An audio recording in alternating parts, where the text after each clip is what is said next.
Urban Gameplay, bringing you the most explosive gaming review on the planet.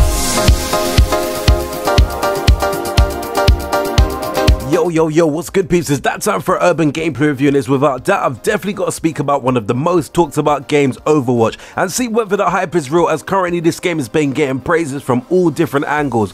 Overwatch is the latest and some are claiming the greatest first-person shooter that focuses on object-based multiplayer. This title has been developed by Blizzard, a development studio synonymous with quality. Even though many people were disappointed that this wasn't going to be a free-to-play title, unlike Hearthstone, the price to play on the PlayStation 4, Xbox One and PC definitely appears to be worth it. This has to be said that if you've played Team Fortress 2, there is a lot here that will give you impressions of inspiration Blizzard took from the game. For instance, every single class in Team Fortress 2 has a separate role and play completely different to one another, which tends to be in the shape of their weapons. However, in Overwatch, every single character is different, but they're treated with a mobile way of doing things and that attaching abilities to each one to make them all that more interesting. Anyway, peeps, let's get straight into this review as we look at Overwatch. Story. Yo, Blizzard is a studio that knows how to create story and know how to create lore, but when their main focus is almost exclusively multiplayer online focused game, then the story tends to take a backbench. After all, if you look into the deep dark lore of World of Warcraft, you'll find a number of incredibly interesting characters, backgrounds, lore, and a whole host of other interesting information. But at the end of the day, most people are playing because of the game is a bunch of fun and definitely more dedicated to online play. To a similar extent, that right there is the case for Overwatch, as the story tends to take an almost immediate backbench once the main menu is shown to you. The game initially greets you with an introduction that explains that the heroes in Overwatch were originally defended against some form of threat, but after a while the world had no more need for these heroes, and after that point I don't really have too much clue as to whether the story goes beyond this point, because it is so monumentally unnecessary that after the initial cutscene you probably will forget everything that they told you in regards to the rather lacking story. For me, all in all, obviously there's not really that much of a storyline behind this game, and I kind of would have loved to see some form of background behind each and every character, because there is a great roster, and as ambitious as it does sound, I would have really liked to see each and every character have their own background story, or even just a general story mode for this game, because I do feel it has great potential to kind of tell a story, but I suppose you can't please us all. Gameplay. Yo, in regards to the gameplay in Overwatch with an FPS, you simply have to aim at what you want dead and then press the fire trigger. For the most part, that is the case, but a number of characters have an alternative fire option, something which varies to a degree of your normal firing action, but not by too much. Other than the typical first-person shenanigans you find in this genre, characters also have their own aforementioned abilities. These characters come equipped with a small number of abilities that require you to wait after using them, as there is a cooldown timer for you to consider. Depending on how well you're doing or how long you've been playing the game for, your hero will gain access to the ultimate ability, and depending on the type of role you're playing, the ability can range from something more in the offensive side or even in the defensive. But do be aware, because even though you can change your hero whenever you choose during a match to better suit your opponent playstyle, your ultimate will reset back to 0%. Heading back onto roles, similar to that of any MOBA style of game, these are a set number of roles that these heroes abide by.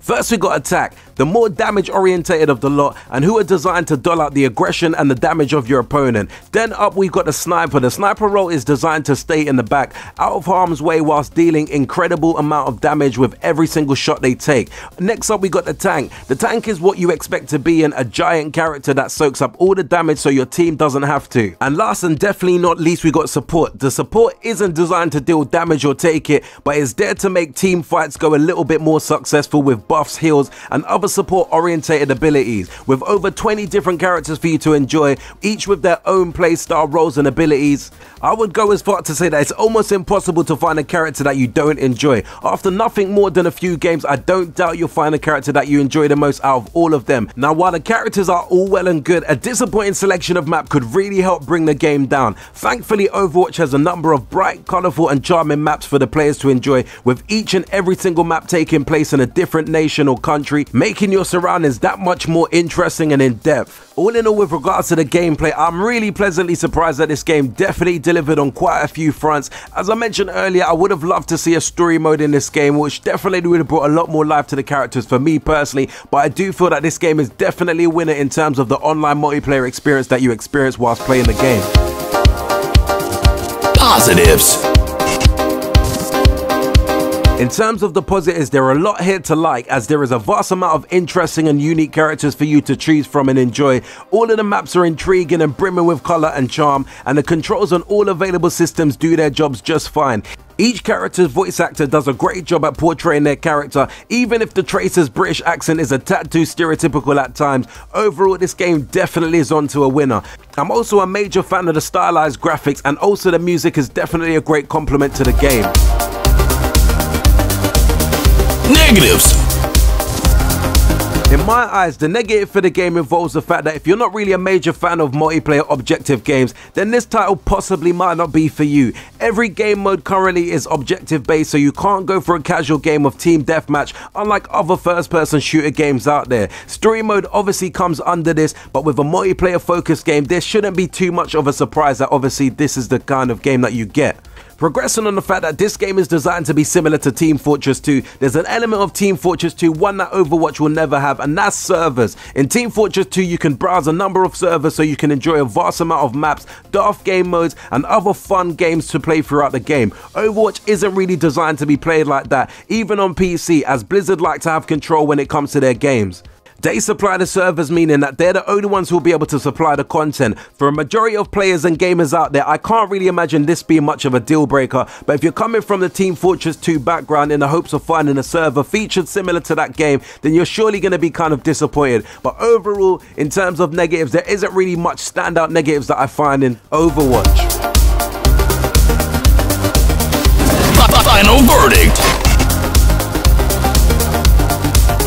Yo, we reached the point for the final verdict, but as always, I've got to take a quick glimpse at some of the most reputable online sources to see what they think about Overwatch. GameSpot scored Overwatch an impressive 9 out of 10, highlighting the engaging learning process and the layers upon layers of overlapping system. IGN scored an overwhelming 9.4 out of 10, applauding the character roster and the great map design.